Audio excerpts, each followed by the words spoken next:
Hello guys, एक बार फिर अपने चैनल पर आप सभी लोगों का मैं डॉक्टर राज वर्मा स्वागत करता हूं। और आज से हम शुरू करने वाले हैं एक नया सब्जेक्ट हिंदू लॉ का, जो केवल बीए एलएलबी जो थर्ड सेमेस्टर के स्टूडेंट्स हैं उनके लिए और जो एलएलबी फर्स्ट सेमेस्टर के स्टूडेंट्स हैं उनके लिए। तो सबसे पहले आज हम आपके साथ डिस्कस करेंगे कि डायरेक्ट को कैसे स्टडी किया जाए, कैसे डायरेक्ट को हम लोग पढ़ें, और इसके बाद जो लॉन्ग क्वेश्चन कैसे लिखना है इसके बारे में भी बताएंगे।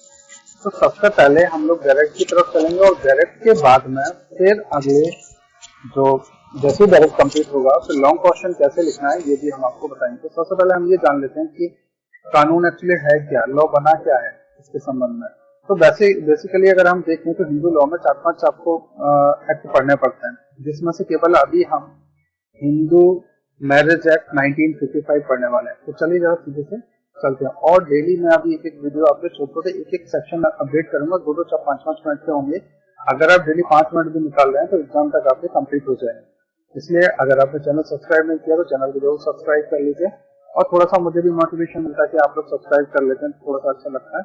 बाकी आपकी इच्छा है, चॉइस के ऊपर आपके डिपेंड करता है कि आपको करना है कि नहीं। चलो थोड़ा सा डिटेल में हम लोग देख लेते हैं। सबसे पहले तो ये जो आप स्लाइड देख रहे हैं यहाँ पे, इस स्लाइड में हम आज सेक्शन 1 से लेकर के 3 तक को डिस्कस करने वाले हैं, और फिर इसके बाद हम आपको डायरेक्टली टॉपिक पर के लिए चलते हैं। तो सबसे पहले यहाँ पे जो थोड़ा सा नजर डालेंगे चैप्टर फर्स्ट में। इसको चैप्टर फर्स्ट हमने इसलिए डिवाइड किया, हालांकि डायरेक्ट में से चैप्टर फर्स्ट चैप्टर सेकंड नहीं दिया है, लेकिन उन्होंने उसको थोड़ा थोड़ा सा गैप गैप करके बना दिया है। जैसे कि मैं आपको अगर यहाँ पे दिखाना चाहूँ, देखिए ये इंग्लिश का डायरेक्ट है हिंदू मैरिज एक्ट का, देखिए लिखा हुआ है the Hindu marriage act 1955।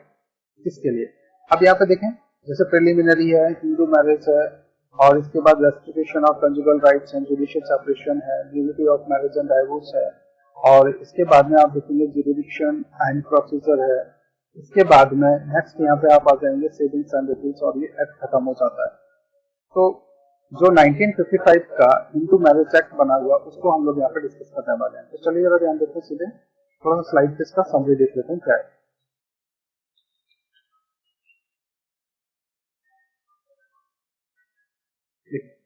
Hindu विवाह अधिनियम 1955 एंड की the Hindu marriage act 1955 chapter wise को 6 में आप डिवाइड कर लीजिए पढ़ने के पॉइंट ऑफ व्यू से।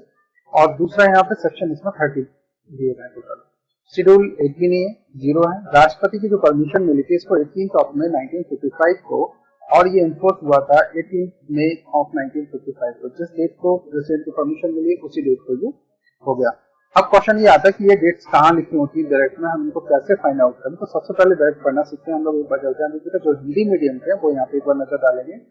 देखिए जैसे कि आप यहाँ पर देखें हिंदू विवाह अधिनियम 1955 सभी एक्ट में जनरली ऐसा होता है। और यहाँ पे नीचे देखिए जैसे इसमें संख्यांक लिखा है ना 25, तो ये जो 25 नंबर है मीन्स 1955 का जो एक्ट बना हुआ था इसमें 25 नंबर का ये एक्ट है। इसके बाद यहाँ पर देखें प्रेसिडेंट की जो परमिशन होती है जनरली यही पर सभी एक्ट में लिखी होती है, फिर भी कभी कभी नीचे डिस्क्रिप्शन में भी आपको मिल जाएगी।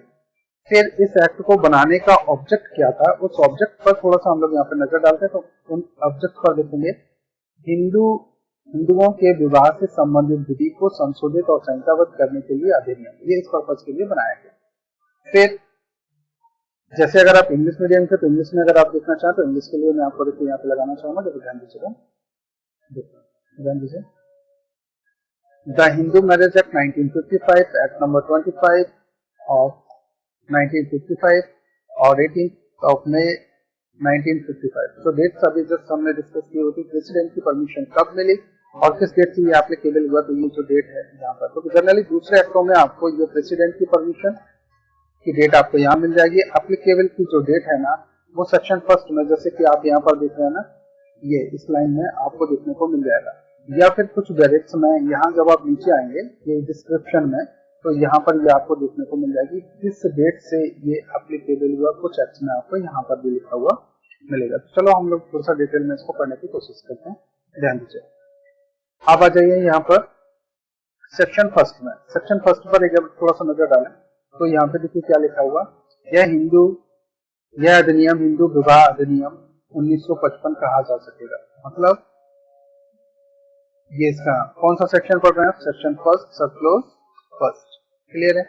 अब यहाँ देखो सबक्लोज 2 भी एक नीचे दिया हुआ है यहाँ पर, तो सेक्शन फर्स्ट सबक्लोज 2 इसको देखिए कैसे पढ़ेंगे। इसका विस्तार जो ये देखिए कटा हुआ है, जम्मू कश्मीर राज्य के सिवाय संपूर्ण भारत पर है। ये पहले हुआ करता था जम्मू कश्मीर, अब ये हो गया क्या, इसका विस्तार जम्मू कश्मीर राज्य के सिवाय, ये जो वर्ड था ये रिपील कर दिया गया, ओमिटेड कर दिया गया। अब ये संपूर्ण भारत पर एप्लीकेबल हो गया और यह उन राज्य क्षेत्रों में जिन पर इस अधिनियम का विस्तार है अधिवसित उन हिंदुओं को भी लागू है जो उक्त राज्य क्षेत्रों के बाहर हो। इसका मतलब यह है कि हिंदू हमारा कहीं भी जाए उस पर हिंदू विधि ही लागू होगी। ये क्लियर है इतना। चलिए अब जो इंग्लिश मीडियम के वो भी थोड़ा सा एक बार नजर डाल लेते हैं। देखो यहाँ पे जल्दी से ध्यान दीजिए, प्रिलिमिनरी का आप सेक्शन फर्स्ट जब यहाँ पे स्टडी करेंगे तो यहाँ देखेंगे short title and extent subclause number first, section first and subclause first में स्टडी करें this act may be called the Hindu marriage act 1955 and subclause second में देखेंगे it extend to whole of India. और जो except the state of Jammu and Kashmir है, ये 2019 का एक एक्ट बना हुआ था जो जम्मू कश्मीर रीऑर्गेनाइजेशन है 2019। इस एक्ट के सेक्शन 95 के अकॉर्डिंग इस वर्ड को रिपील कर दिया गया है। अब ये संपूर्ण भारत पर एप्लीकेबल हो गया, means it extend to whole of India. और except the state of Jammu Kashmir को इसको रिपीट कर दिया गया, यहाँ से लेकर के आप यहाँ तक इसको बोल सकते हैं कि ये अब पहले था लेकिन अब नहीं।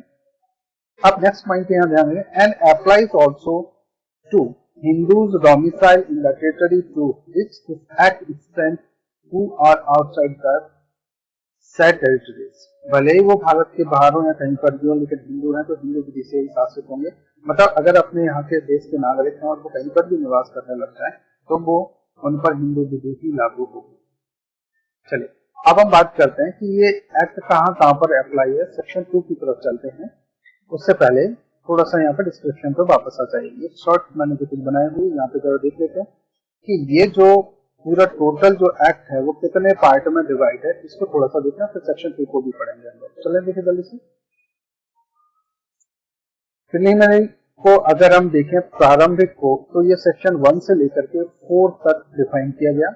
पार्ट 2 हिंदू मैरिज से रिलेटेड है जिसमें सेक्शन 5 से लेकर के 8 तक डिफाइन किया गया, जैसे कि आप यहाँ पर देख पा रहे हैं, एक बार नजर डालिएगा 5 to 8।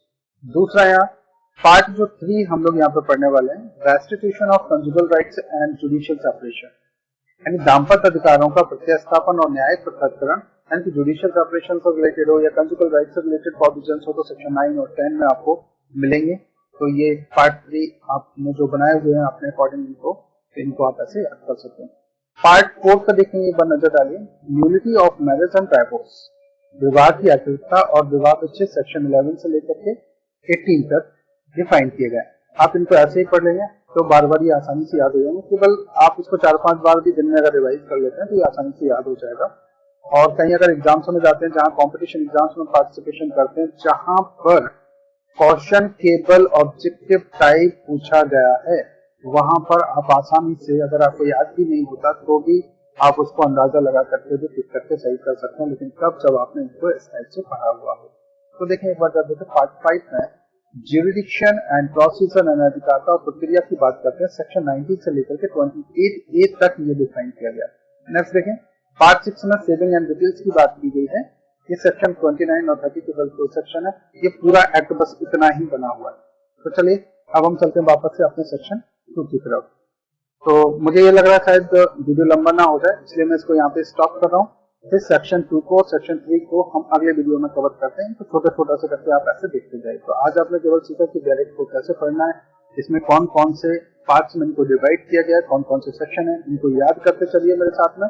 जैसे आप ये पढ़ रहे हैं इनको आप याद कर लीजिए, और याद करने के बाद नेक्स्ट वीडियो जब आप देखेंगे तो आपको सेक्शन 2 और सेक्शन 3 दोनों एक साथ कवर हो जाएंगे। सो गाइस मैं मिलता हूँ नेक्स्ट वीडियो में, तब तक के लिए ओके, बाय बाय गाइस।